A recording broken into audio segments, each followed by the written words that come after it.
E para você que nos acompanha no Rádio TV News Conversas Atuais, hoje nós vamos falar sobre o Outubro Rosa. Lembrando que o Conversas Atuais também faz parte do podcast Pode Falar, Desvendando o Mundo Profissional. A nossa convidada hoje é a professora Andréia Magela. Seja bem-vinda, professora.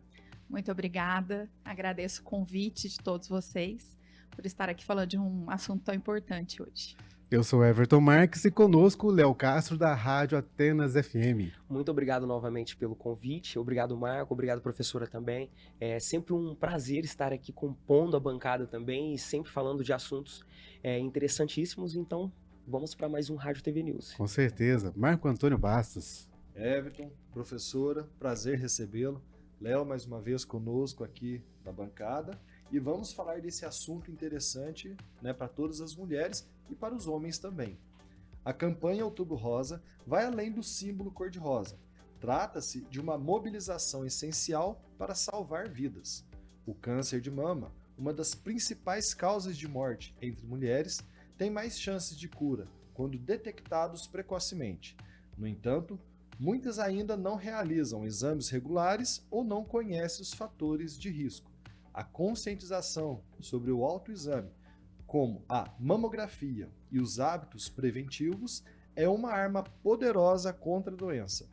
Informar e orientar são passos fundamentais para reduzir o impacto do câncer de mama na sociedade. Perfeito. E quem vai nos informar e nos auxiliar neste momento de conscientização é a nossa convidada, a professora Andréia Magela da Silva Duarte Esteves. Ela é graduada em enfermagem e obstetrícia. Dentre as muitas especializações, destacamos a de educação profissional na área de saúde e enfermagem na saúde da mulher. Possui mestrado em saúde e é docente da Unifenas nos cursos de enfermagem e medicina.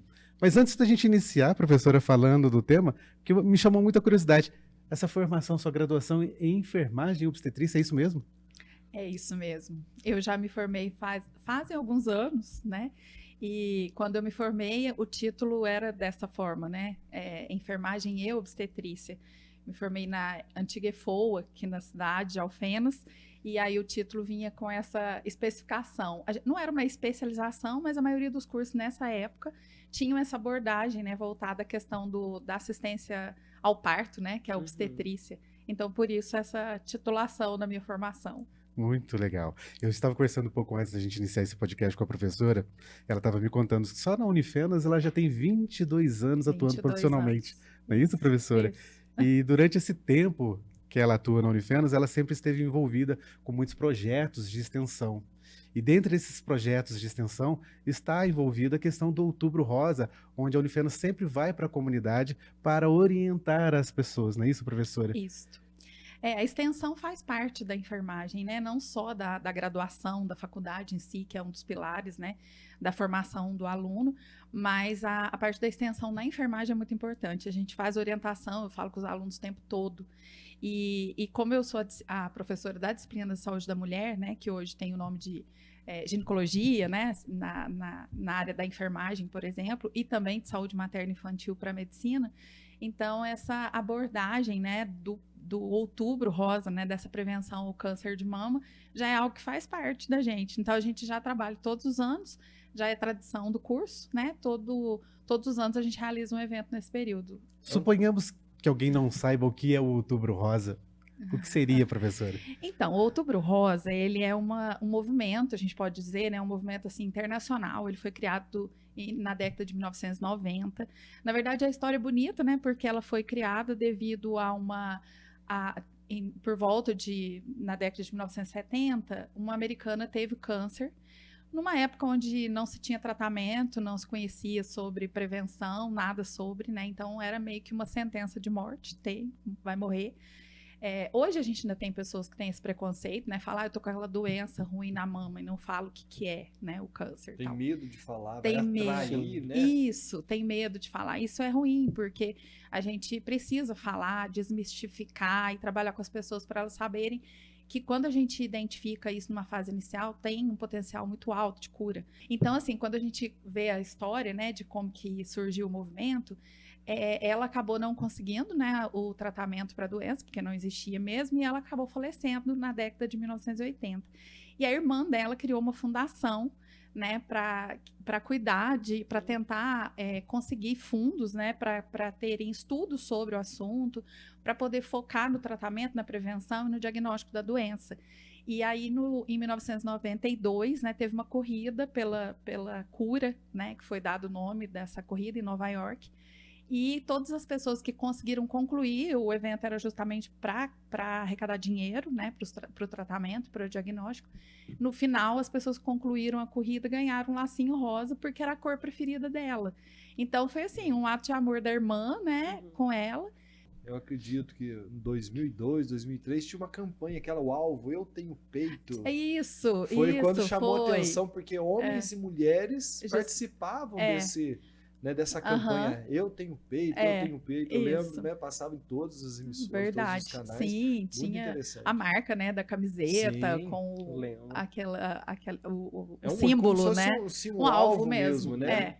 um alvo mesmo, com o intuito justamente E chamou disso, né, de atenção. chamar a atenção e para as mulheres entenderem que ninguém é melhor que elas, né, que conhecem a mama delas para poder identificar. Hoje em dia a gente ainda teve uma época que eu lembro que eu falava em sala de aula de autoexame, os alunos falavam assim, mas usa isso ainda, não precisa mais, tem tanto exame já, né, para poder identificar. Mas não, ainda assim a gente orienta o autoexame. Hoje a gente usa o termo autopalpação, porque a gente entende que exame quem faz é o profissional de saúde, né, o enfermeiro, o médico. Mas a pessoa, assim, eventualmente fazer uma avaliação da mama dela na hora do banho, na hora que ela lembrar, em qualquer momento. Vocês também já devem ter ouvido falar que é uma vez ao mês, uma semana após a menstruação. Isso também caiu por terra. Quando eu falo isso para a mulher, ela vai... Se ela esqueceu uma semana após a menstruação e lembrou na semana seguinte, ela não vai fazer naquele mês. E para nós não interessa a técnica que ela usa para avaliar. O que a gente quer é que ela reconheça a mama dela, identifique o que tem de problema nessa mama e aí sim busque o profissional de saúde, porque aí o enfermeiro ou o médico é que vão fazer a avaliação e identificar se isso é normal ou não.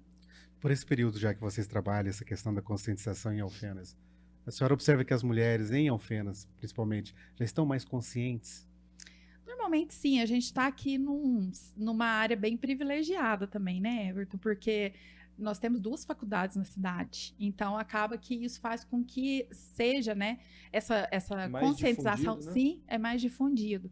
Então eu acredito que seja isso, né? Mas a gente não deixa de fazer, a gente fala, claro, o foco é em outubro, devido à campanha, mas a gente tem que se preocupar com isso o ano todo, né? Orientar essas mulheres o tempo todo, conscientizá-las dessa necessidade. É o que a gente estava conversando antes de começar o podcast, né? As pessoas parece que de vez em quando, ou quase sempre, esquecem né, desses pequenos, o básico, né, professora? Esquecem do básico. Mas eu acho que é o medo, às vezes, do diagnóstico. Ainda existe essa questão da pessoa, né, ficar com medo sobre o que aconteceu. Eu mesma passei por uma situação dessa. Eu falo assim, a gente orienta tanto, mas acaba esquecendo do básico. Né? Esquecendo de fazer os exames também, né? E numa situação dessa, num exame de mamografia, assim, tranquilo, né? Não foi nem com o intuito de fazer avaliação, e sim porque eu fui convidada a avaliar um equipamento que estava novo, porque a aluna ela tinha sido minha aluna, a funcionária de lá, ela me pediu para ir lá para colaborar no exame, e numa dessa eu encontrei um resultado aí meio desagradável, né? Não esperava. Na verdade, no final das contas, era um erro diagnóstico, graças a Deus. Mas eu lembro, assim, do meu desespero hoje ainda, quando eu fiquei sabendo, né? Pelo laudo. Mesmo sendo um profissional da área de saúde, sim, isso lhe impactou. Sim, obviamente, demais. Isso impacta outras mulheres. Demais. Mas há motivo, de fato, para que se tema? Sim, porque o que a gente vê hoje em dia, né, é que quando o diagnóstico ele é feito de forma precoce, isso a gente pega ele num momento que o tratamento ele é mais efetivo. A gente fala, tem um bom prognóstico, né? Então, assim, esse prognóstico quer dizer que a gente tem a possibilidade de cura, igual eu falei, em torno de 95%. Só que o problema é que se essa mulher não tem a consciência de identificar, por exemplo, esse nódulo, e ela procurar o serviço e ficar com medo do diagnóstico, quando ela chega para nós, já está numa fase tardia. A gente tem que, infelizmente, 40% dos diagnósticos estão em fase tardia, né? Então, isso é um problema. Mas a gente precisa trabalhar, por isso que é chover no molhado, igual você falou, todo ano temos que trabalhar a campanha, temos que falar sempre, exaustivamente, não só na época em outubro, para que essa mulher, ela crie esse hábito de entender que ela precisa, sim, se preocupar, né, e fazer a avaliação, e não ter medo, porque o diagnóstico, se ele for feito, né, de uma forma rápida, ela tem a chance de cura muito elevada, né? Então, ela tem que focar nessa questão. E essa prevenção começa a partir de qual faixa etária? Então, na verdade, assim, o risco maior é para a mulher, né? Então, quanto mais vai avançando a idade, maior o risco, né, vai aumentando. Os maiores diagnósticos são feitos a partir dos 50 anos. Então, o próprio Ministério da Saúde, ele segue essa orientação da gente começar a fazer avaliação, né, através da mamografia, que é o exame de rastreio, né, a partir dos 50 anos. Só que, vamos lá, primeiro vamos entender como é que a gente faz o diagnóstico de um câncer de mama, tá?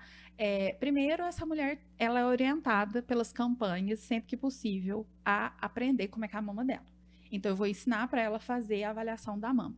Sem técnica específica, é palpar essa mama. Na hora que ela lembrar, no momento que ela lembrar, pode ser várias vezes ao mês, pode ser quando ela quiser, tá? E aí conscientizá-la de que quando ela identificar algo que ela perceba que tá diferente, porque ninguém melhor que ela para conhecer o que é normal para ela, Com certeza. né? Aí ela vir pra gente. Outra coisa, o nódulo, ele tem algumas características específicas, né? Assim, que são próprias do câncer, normalmente. Então, o câncer de mama, normalmente é um nódulo fixo, ou seja, ele fica parado num ponto da mama. Você já deve ter ouvido ou visto que quando a gente orienta a mulher a fazer o autoexame, ela vai se colocar de frente do espelho e levantar os braços. Isso. Quando ela faz isso, a gente está investigando exatamente se ela tem um nódulo fixo. Porque se tiver, aquele local da pele vai ter uma retração. Então, eu consigo identificar isso. Então, o profissional ele também faz esse exame pedindo para ela levantar os braços, tá? Outra característica dele é que ele é um nódulo indolor. Muitas mulheres acham que doeu é câncer, fica desesperada. Normalmente não. Vai doer o câncer numa fase muito mais avançada. Na fase inicial, tipo, a partir de 1 centímetro já consegue palpar nódulo. E é uma fase extremamente inicial, né? Então, assim, nesse momento, ele é indolor. E ele tem a característica também dele ser a borda regular. Então, também teria que ter uma prática ali clínica, né, para a gente palpar isso e perceber que esse nódulo tem essa característica regular. Então, normalmente essa é a característica. Mas, mais uma vez, isso para nós não é importante. A gente quer só que ela identifique se ela achou um carocinho na mama ou na axila, porque pode ter também, né? Se ela percebeu que o mamilo dela mudou de formato, ele era protuso, agora ele tá plano, ou ele ficou para dentro, mudou. A pele dela que ficou aspecto que a gente fala casca de laranja, ou tá saindo secreção pelo mamilo, claro que aqui nós vamos excluir as mulheres que estão amamentando, que aí no caso seria leite, mas excluindo principalmente de uma mama, uma secreção meio sanguinolenta, né, com uma coloração mais avermelhada, isso é um sinal de que ela precisa, é um alerta, ela precisa procurar o profissional. E aí, quando ela chegar na atenção primária, lá na unidade básica de saúde, vai ter lá o enfermeiro ou o médico, o generalista, não precisa ser, nesse momento eu não preciso do mastologista para avaliar, tá? Então, o profissional que está lá na linha de base, ele vai fazer a avaliação dela através do exame clínico das mamas. O que é isso? Aí é uma palpação pelo profissional. E aí ele vai procurar. Então, ela vai falar, eu achei um nódulo aqui. Aí ele vai procurar. Talvez ela tenha um nódulo benigno, que é esse móvel. Então, às vezes, na hora que ela fala, tava aqui, vai procurar, nem tá de outro lado. Tudo bem. Mas é o profissional que vai examinar. E isso, para vocês verem, o Ministério da Saúde orienta que isso seja feito uma vez ao ano. Então, a mulher faz todo mês, sempre que ela lembrar, quantas vezes ela lembrar, até mais de uma vez no mês. Beleza. O profissional faz uma vez ao ano, que é esse enfermeiro ou médico, lá da atenção primária. E aí, se ela tiver na faixa etária dos 50 aos 69 anos, ela vai começar a entrar com rastreamento, O que é o rastreamento? É eu pegar mulheres que não têm sintomas, ela não tem o nó, não tem nada. Mas ela, por causa da idade, ela foi convidada a fazer o exame. Aí ela vai fazer a mamografia. E as mulheres têm muito medo da mamografia, não às vezes pelo resultado dela, e sim pelo procedimento. exame, o procedimento. Que aperta, né? Sim. Aperta. Quanto mais apertar, melhor vai ser o exame, né? Porque a mama vai ficar bem comprimida e aí consegue se identificar esses nódulos. E assim, mas, gente, é uma coisa muito tolerável. Claro que limiar de dor cada um tem um. Não temos aparelho que meça a dor. Então, se a mulher fala pra mim que pra ela tá doendo 10, eu vou ter que acreditar que tá doendo 10, tá? Porque não tem como. Eu não tenho como medir, então não tem como falar se tá mentindo. É subjetivo, é dado dela. Sim. Mas é muito tolerável, porque é segundos.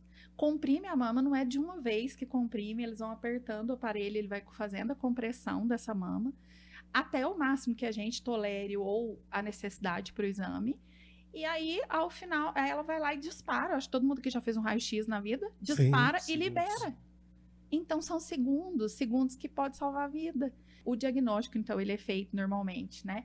Pelo exame clínico das mamas, pela autopalpação dela, que examinou e identificou algum problema. Se ela identificou algum problema, é o que a gente chama de diagnóstico precoce, porque ela já veio para mim com algum sintoma, com alguma alteração que ela percebeu.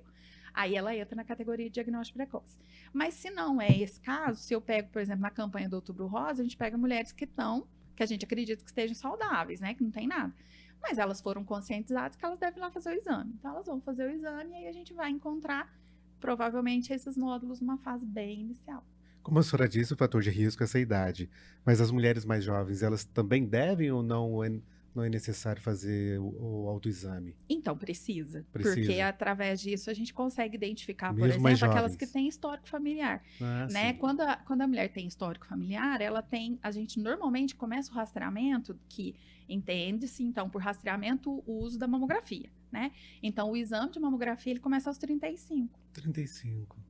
E a partir dos 40, a gente já tem uma lei no Brasil que nos dá direito a fazer. Tanto é que tem profissional que já começa a orientar a mulher a fazer o exame a partir dos 40 anos. E tudo bem também. Então, assim, houve uma mudança recente, o ano passado, 2023, dessa questão. Quando eu falei a referência lá de 59, né, de 50 a 59 anos, a 69 anos, é do Ministério da Saúde. Porém, quem vai ser soberano da decisão é o profissional que está avaliando. Então, independente da idade, ela chegou para mim. Faz parte do exame ginecológico. A gente orienta essa mulher aí todo ano no ginecologista. Então, o ginecologista, ele deve examinar as mamas dela. Então, mediante uma alteração que ele perceba, ele pode sim solicitar um ultrassom ou uma mamografia ou até uma ressonância magnética para poder identificar o problema, né? Então, por isso que eu falei da importância da mulher Entendi. fazer a avaliação. Isso é E importante. Ela vai além- ajudar a gente, E né? além desses dois fatores, a senhora falou, o fator idade, né? E o fator recorrente de alguém familiar. Isso. Além disso, há outros fatores de risco? Ah, sim. E só uma curiosidade, sabia que o fator de risco familiar corresponde a 5 a 10% só dos casos de cânceres? 5 a 10%. A gente acha que Parecia que tipo... era o inverso, absurdo, né? né? Que era É. imenso. Não. A maioria das vezes são fatores que a gente chama de modificáveis. Entendo. Que é o quê? É o seu hábito não saudável de vida. É a gente ser sedentário, é a gente ganhar peso, é ter uma alimentação desequilibrada, rica em carboidrato, gordura. Aquela máxima de sempre, né? A gente até falou isso antes, né? É o básico que devia ser feito, bem feito, e que vai prevenir não só o câncer, mas hipertensão, diabetes, uma série de doenças. Professora, os dados são positivos nos últimos anos? E ao que se dá isso também? Se são negativos, positivos? Porque também eu gosto de perguntar às vezes o que a pandemia influenciou. Porque normalmente, às vezes, a pandemia teve um impacto muito grande em algum setor, em alguns setores, né, como o da saúde. Teve também um pouco de influência nos resultados ter ocorrido a pandemia? Mudou algum procedimento, alguma coisa que antes era feita, hoje já não é? Ou houve alguma transformação também? Na verdade, na pandemia a gente teve uma diminuição dos exames, né? Porque essas mulheres não puderam ser submetidas Sim. aos exames. Então, eu penso que sim, isso pode ter prejudicado. A gente tem uma estimativa aí para 2024, né? Para esse ano, de em torno de 74 mil novos casos de câncer de mama. Imenso. Então é muita coisa. Isso né? no Brasil. Brasil. Em No uma mundo cidade é de mais alto. Alfenas. Uma cidade É de uma cidade Alfenas, de Alfenas. aproximadamente. É muito triste, né? Pois é, muito. E assim, quando a gente estava falando, né? Uhum. Então eu penso que essa questão acabou atrapalhando. Recentemente eu orientei um trabalho de conclusão de curso e da enfermagem de uma aluna que trabalha na prefeitura e ela avalia os dados de câncer de colo uterino, que também é um ponto importante. Hoje, o Outubro Rosa, ele também volta a prevenção para o câncer de colo uterino, né? Que o câncer de mama é o que mais acomete as mulheres, né? Seria o primeiro, e o colo uterino o segundo, né? E aí ela viu isso nos dados. Vários diagnósticos tardios de câncer de colo uterino, ocasionados por elas não terem feito o Papa Nicolau no período da pandemia. Olha só. O importante, então, é sempre ressaltar, além da conscientização, o psicológico da pessoa, Sim. dela buscar antes, né? Uhum. Tem um ditado antigo que se fala, quem chega primeiro bebe água limpa da fonte, né? Então, assim, trocando, só pra gente descontrair um pouco nesse assunto que é muito sério, né? E que a gente não quer que ninguém passe por isso, mas que a pessoa previna, que busque.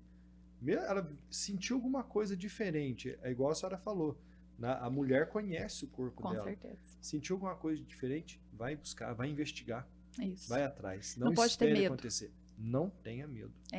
Exatamente. Quando a gente fala do medo, a gente remete ao início, no que nós começamos a falar, sobre a questão emocional. Uhum. Né? Ter um câncer de mama não significa o fim de uma vida. Não, de jeito nenhum.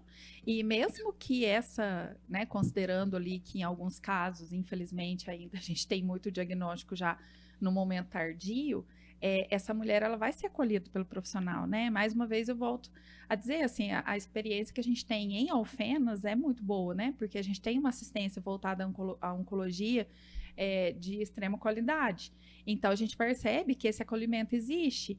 E quando a gente traz esse acadêmico para essa vivência, também para ele entender, né, que ele precisa receber essa mulher ali de forma tranquila, explicar para ela tudo que vai acontecer, para que ela consiga enfrentar esse momento que não deve, né, ser fácil de forma alguma, mas que é possível, né, ele enfrentar. Não é uma sentença de morte, Não, mesmo não. aquele tardio Que não tem cura, vamos dá pra ir pensar. atrás. O programa, né, do Ministério da Saúde, ele trabalha muito essa questão. A gente fazer o diagnóstico. Precoce é o nosso objetivo, porque eu consigo pegar na fase inicial, onde a taxa de cura é elevada. Mas se eu pegar também numa fase tardia, o que eu vou fazer com essa mulher? Então, ela pode ser encaminhada, eu tô falando de mulher porque a gente tá falando de prevenção do câncer de mama, mas em qualquer situação, né, é avaliação para o câncer mesmo, qualquer tipo de câncer. Encaminhar essa pessoa para o cuidado paliativo, né, que seria também, as pessoas às vezes pensam que cuidado paliativo é paciente terminal, né, como assim? Não, a gente vai dar qualidade de vida para aquele tempo que ainda sobra para ele. Então, por exemplo, eu vou reduzir dor no caso do câncer, porque no final né, na área mais avançada, vai ter dor, bastante dor. Então, vai ter uma parte para alívio desse sofrimento, da dor, a abordagem com a família para ajudar a cuidar desse paciente e até na questão da aceitação para quando chegar o momento, né, disso acontecer. Então, isso faz com que a pessoa, ela consiga enfrentar melhor a situação também, né, o período. Professor, e a gente fala do câncer de mama em mulheres, mas o homem também é acometido. Isso. O homem também é acometido e muitos acreditam que não. Existe esse mito, né? Isso que eu ia falar. Aí entramos na parte de mitos e verdades, né? Quais são os mitos e verdades que existem em relação ao câncer de mama? Então, vamos lá. O primeiro deles poderia ser esse, achar que é algo exclusivo da mulher. É claro que é mais da mulher, né? Porque a mama é um órgão feminino, né? Então, não adianta. Mas os homens podem ter também, né? Então, é mais raro. A gente pode colocar ali em torno de um caso para cada 833 homens, né? Então, acaba sendo bem mais raro. Só que precisa de ter esse cuidado, né? Esse entendimento. Então, percebeu também uma alteração, é mais comum que isso aconteça a partir de 50. Então, percebeu que houve alguma alteração, né? E acaba sendo mais fácil, porque a mama para o homem é mais próxima à pele ali do tórax, não é externo, né? igual da mulher, Isso. né? Do homem, mais, como a senhora disse, mais próximo, né? Acaba ficando mais fácil para ser identificado. Então, é uma condição, né? E um mito aí que a gente pode colocar. Outra coisa que até você colocou lá do ditado popular, né? Mas tem gente que não quer procurar fazer exame porque acha que quem procura acha. Tem isso Não também, é? né? Mas o fato de achar, no caso do câncer, que bom que achou, É bom. né? Uhum. Porque se eu acho, quanto mais rápido eu encontrar, é uma condição que, tipo, eu posso prevenir eu desenvolver um câncer? Sim. Eu posso ter hábitos saudáveis, né? Como a gente já falou. Mas isso não quer dizer que vai me garantir que eu não vá apresentar, né? Então, assim, considera-se que 1 a cada 10 mulheres provavelmente vai desenvolver um câncer de mama. Então, é muito alto, né? Essa possibilidade. Então, como é que eu vou colocar isso? Então, é melhor eu manter meus exames regulares, eu procurar sempre fazer esse acompanhamento em casa, mantendo a avaliação da minha mama, para que caso eu tenha, eu encontre uma fase que eu possa tratar e curar. Então, o melhor seria isso, né? Outro mito que a gente pode colocar é que tem mulheres que acham que a mamografia, a gente até falou disso, que dói, né? Como eu já coloquei, é uma relativo, dor né? relativa. E assim, dá para tolerar. Porque o objetivo é muito maior do que essa dorzinha rápida que você vai passar. Verdade. Né? Então, dá para enfrentar. E assim, voltando àquele intervalo, que eu acho que a gente foi para outro assunto e eu acabei não finalizando, o Ministério da Saúde orienta que o exame dessa mulher entre 50 e 69 anos seja feito a cada 2 anos a mamografia, não é anual. Pode fazer anual? Pode. Tem médico que vai seguir a orientação de fazer anual, prefere fazer anual. Tudo bem. Por isso que eu falei que quem vai decidir é o profissional que está acompanhando essa mulher lá. Mas é baseado em referências mesmo, a gente sabe, né, em comprovação científica, que se essa mulher fizer no intervalo a cada 2 anos, a gente ainda pega numa fase inicial. Então, é possível também para aquela que sentiu muita dor, né, muito desconforto, falar para ela, não, mas você vai fazer a cada 2 anos.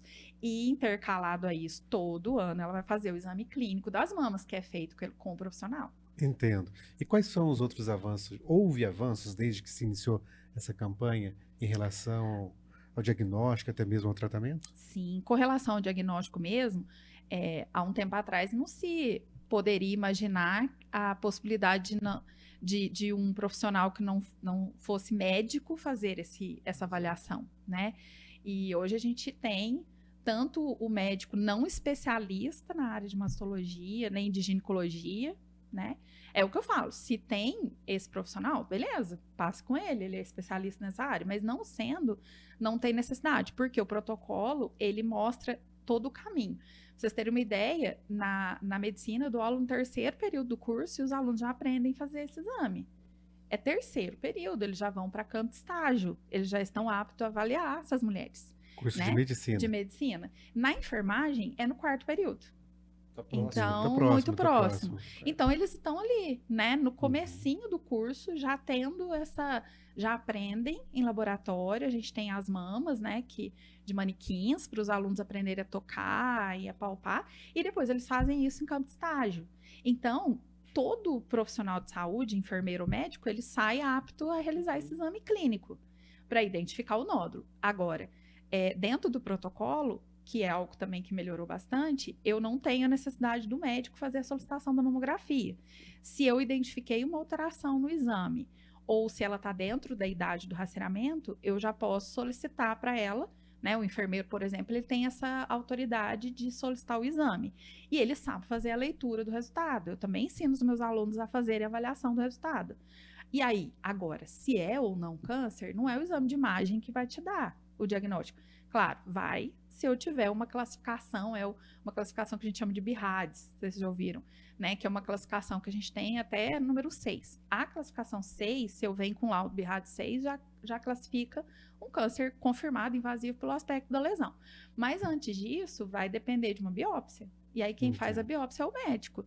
Então, assim, na atenção primária, que é aquele comecinho lá na unidade básica, o enfermeiro ou o médico generalista fazem a avaliação, identifica pelo exame clínico o nódulo, a alteração na mama, o que ela me trouxe ou o que eu avaliei, e eu confirmo com o exame de imagem, mamografia, de acordo com a idade ou pela necessidade. Dali para frente, ela vai para atenção secundária com o médico aí, especialista. Aí ele faz a biópsia. Confirmou, ela vai para o tratamento.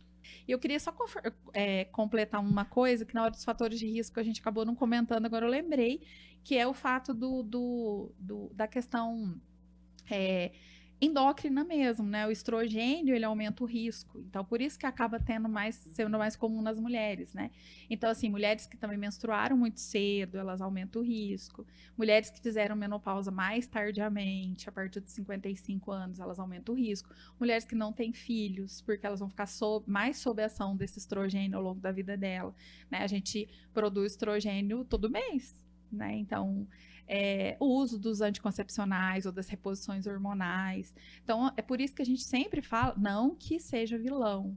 A gente precisa o anticoncepcional, mas ele precisa ser prescrito pelo profissional de saúde. Não sei se vocês sabem disso, mas toda vez que eu vou usar hormônio, eu tenho que atender o que a gente chama de critério de elegibilidade, que é, você pode usar hormônio? Tem gente que não pode com estrogênio. Aí como é que você dá estrogênio? Aí eu tenho hormônio só com progesterona. A mesma coisa com a reposição hormonal. Então, não é assim, eu quero repor hormônio. Né? Não, você tem que ir no médico, ele vai ver se você precisa, que hormônio que você precisa. Então, assim, quando a gente fala do risco, é a pessoa que usa sem controle, né? Sem orientação profissional. Porque se eu faço uma reposição hormonal com orientação médica, no menor tempo possível, com a menor dose necessária, é devolver qualidade de vida, gente. Com orientação sempre. Responsabilidade. Isso. Profissional, não amigável, né? De jeito nenhum. Não. Léo? Muito claro, agradecer a professora, né? E conseguir compreender com muito mais lucidez todo o procedimento, desde do precoce ao momento de tratar, né, do diagnóstico ali, de passar pela mão dos profissionais da saúde, que fazem um excelente trabalho. Então, muito obrigado mesmo, ficou muito claro, tenho certeza que todo mundo vai gostar muito, e agradecer ao Marco Antônio, também ao Everton, pelo espaço novamente aqui concedido a mim. Com certeza, estaremos sempre juntos. Isso aí. Marco Antônio. Muito obrigado, Léo, por ter comparecido mais uma vez, meu amigo. Professor, é um assunto muito interessante e sempre deixar o alerta, né? Sempre que puder, a mulher procure assistência médica, se previna, né? Isso. Faz toda a diferença, faz toda a diferença. Faz sim. Deixar as redes sociais da TV Alfenas para as pessoas que tiverem dúvidas, né? @TV Alfenas no Instagram, no YouTube, no Facebook também. As pessoas podem mandar suas dúvidas, a gente encaminha para a professora. Everton, mais uma vez, muito obrigado. E o espaço estará sempre aberto para a senhora, professora. Professora, sua mensagem final para este momento. Primeiro, eu gostaria de agradecer, né, vocês pelo convite. Quando eu cheguei aqui, eu estava bem nervosa, né, Everton? Mas como você disse, realmente foi um bate-papo, foi muito bom. É um assunto, assim, que eu já trabalho há muito tempo, então realmente é algo que eu gosto, né? Desde a graduação, eu falo que eu sempre fui para o lado da saúde da mulher, mas como foi colocado e como mensagem final, eu gostaria de deixar essa questão da mulher, ela não ter esse medo mesmo do diagnóstico, entender que quanto mais rápido a gente fizer, isso vai ser muito benéfico para ela, né? O enfrentamento para ela, para esse momento, vai ser mais, não digo mais simples, eu acho que só quem viveu ou vive a experiência, né, que poderia dizer com propriedade.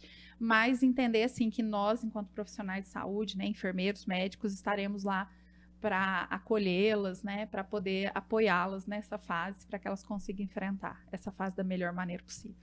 Muito obrigado, professora.